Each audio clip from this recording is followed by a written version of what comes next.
worship you. You are here, here in every heart. I worship you. I worship you. Amen. Écoute, lorsque Paul se retrouve avec ses compagnons, se retrouve dans cette île, on les a reçus avec le feu. Alléluia. Amen. Cette histoire d'hospitalité commence à se disparaître de plus en plus au milieu des enfants de Dieu. Aujourd'hui, si quelqu'un vient même dans ta maison, tu cherches à savoir son état d'âme, n'est-ce pas? Quelqu'un qui vient même de, je ne sais pas dans quel village, oh non, c'est un sorcier. Alléluia. On n'a pas cette culture de spiritualité. Est-ce que je suis en train de parler à une personne? Amen. Mais chose grave, c'est seulement les gens qui viennent du village qu'on arrive à savoir leur état d'âme. Mais les gens qui viennent en Europe, aux États-Unis, on ne cherche pas à savoir leur état d'âme. C'est ça le problème. Or que les gens qui sont aux États-Unis, en Europe, parmi eux, il y a des grands occultes. Parmi eux, il y a des gens qui sont à la magie. Parmi eux, il y a des gens qui vivent dans l'homosexualité. Parmi eux, il y a des gens qui vivent dans des choses très difficiles, graves. Mais on ne cherche pas à connaître leur état d'âme. Mais c'est seulement quelqu'un qui vient, je ne sais pas, Kasumbalé, on cherche à... On voit quelqu'un qui est bizarre, on dit, ah lui c'est un sorcier. On voit qu'il n'a pas peigné les cheveux, on arrive à dire. Je connais les mamans au Balobaka. C'est une beauté de et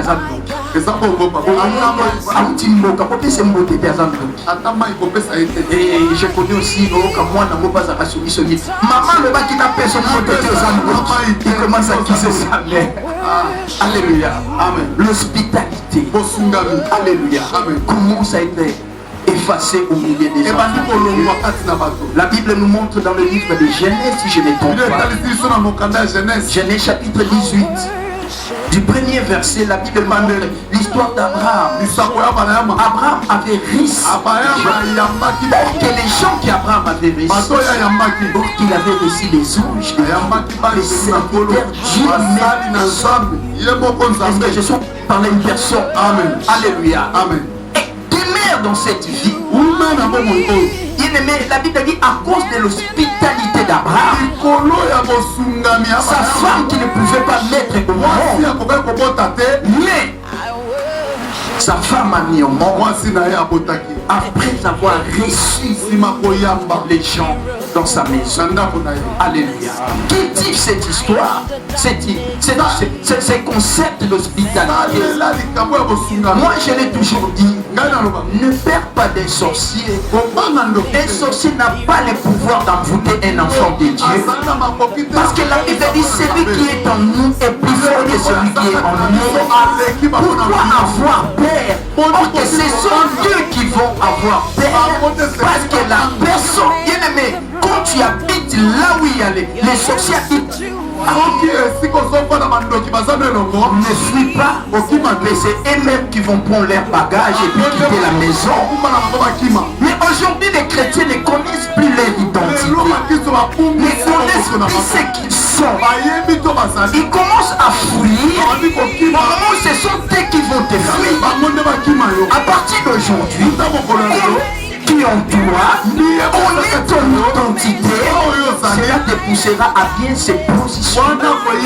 Cela te poussera à ne pas craindre l'ennemi. Cela te poussera à ne pas craindre les diables. Alléluia. Parce que celui qui est en toi est plus fort. Parce que je parle à une personne. Le deuxième point, j'arrive, c'est cela. dans la vie. La Bible dit, lorsqu'ils sont dans cette île, on les a reçus autour d'un feu. Pourquoi on les avait reçus autour d'un feu?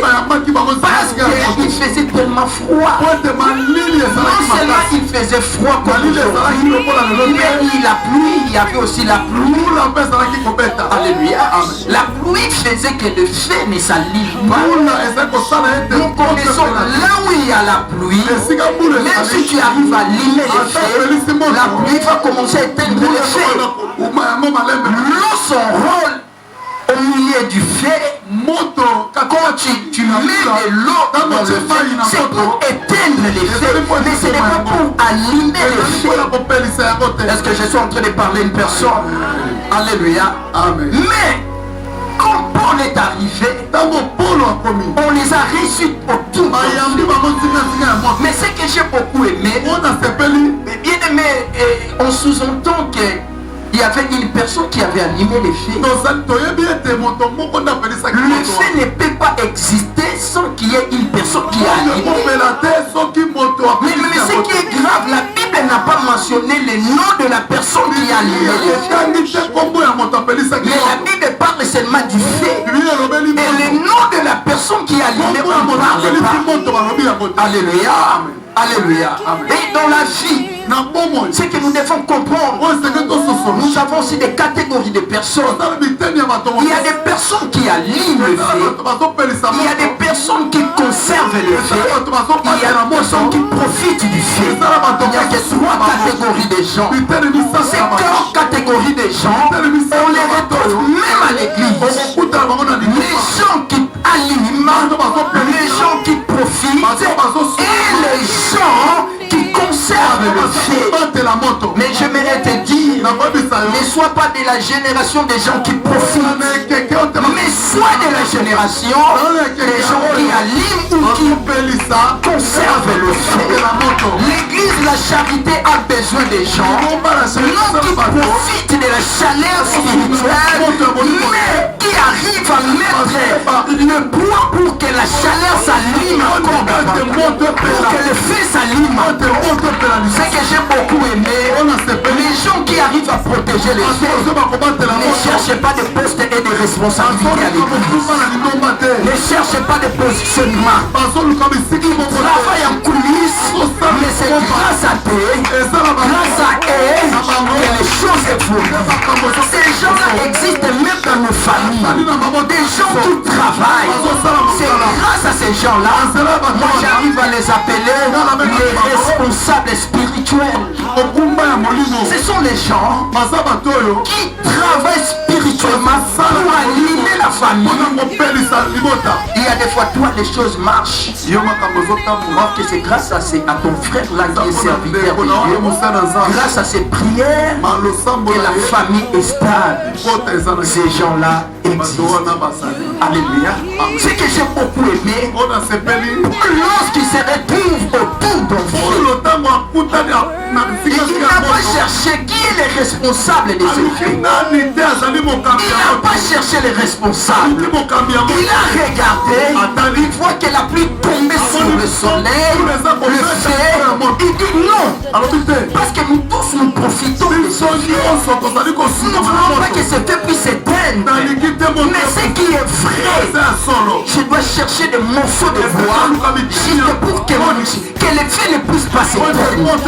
La charité, je vous dis, nous avons besoin des gens qui sont bien disposés juste pour conserver le feu et la vision que le Seigneur nous a donnée dans cette église. Ces gens-là ne cherchent pas des postes. Président, diaconesse, ceci c'est la norme. Et ils travaillent en coulisses. Mais grâce à Dieu, les choses évoluent. Je connais dans une église, il y avait une maman, il habitait toujours derrière là-bas. Mais le pasteur, quand il prêche, l'église grandissait. L'église faisait qu'elle grandisse. Mais le pasteur, il pensait, c'est grâce à ses collaborateurs, grâce au groupe d'intercession, que l'église évolue. Non, parce qu'il y avait une maman qui jouait le rôle de Paul là-bas. En coulisses, il n'était pas positionné à l'église. Il gênait pour l'église. Il gênait pour les pasteurs. Il gênait pour les serviteurs. Il priait pour la croissance de l'église. Et à un certain temps, cette maman-là était tombée malade. Pasteur regardait la maman là, elle ne voyait plus cette maman. Mais pasteur avait constaté aussi à l'église. Et les gens ne venaient plus. Mais ses collaborateurs étaient toujours là. Les groupes d'intercession étaient toujours là. Mais l'église a connu une régression qui ne peut jamais marcher. Alléluia. Amen. Mais le pasteur commence à prier comme nous les serviteurs. Lorsque les choses ne marchent pas, Seigneur, qu'est-ce qui va passer? Et le Seigneur a dit à son serviteur, il y a une maman. C'est lui qui jouait un grand rôle. Malgré qu'elle n'était pas connue à l'église, mais c'est elle qui jouait un grand rôle. Elle ne joue plus le rôle là. C'est parce qu'elle est tombée malade. Alléluia. Mais va voir cette maman. Prie pour cette maman. Elle va rentrer à l'église. Elle va commencer à travailler. Elle va commencer à limer les feux. Et puis toi tu vas voir, l'église va encore être. Alléluia. Le pasteur là, il regarde, dit, oh, mais moi j'ai pensé que ce sont les collaborateurs. Bien aimé, j'aimerais que tu sois même à l'ombre, que tu allumes le feu. Même si le pasteur ne te connaît pas, que tu allumes le feu. Même si personne ne te connaît à l'église, allume le feu. Ce qui est important, ce n'est pas le pasteur puisse te connaître. Ce qui est important, que le ciel puisse te connaître. Ce qui est important, c'est que Dieu puisse te connaître. Je m'en fous. Même si les gens ne me connaissent pas, même si je n'ai pas de poste de responsabilité à l'église, mais ce qui est important pour moi, que Dieu puisse me connaître. C'est important pour moi, qu'au ciel je sois positionné. Je parle à une personne. Amen. Alléluia. Amen. Le pasteur est parti prier pour cette femme. Elle a prié pour la maman. Elle a prié comme il était mandaté par son Dieu. Et la maman a connu la guérison. La même, elle est venue à l'église. Elle commence à prier. Elle commence à prier. Elle commence à travailler. Elle commence à allumer les feux à l'église. Elle commence à allumer. Jusqu'à tel point, le pasteur a remarqué que l'église est devenue stable. Je parle à une personne.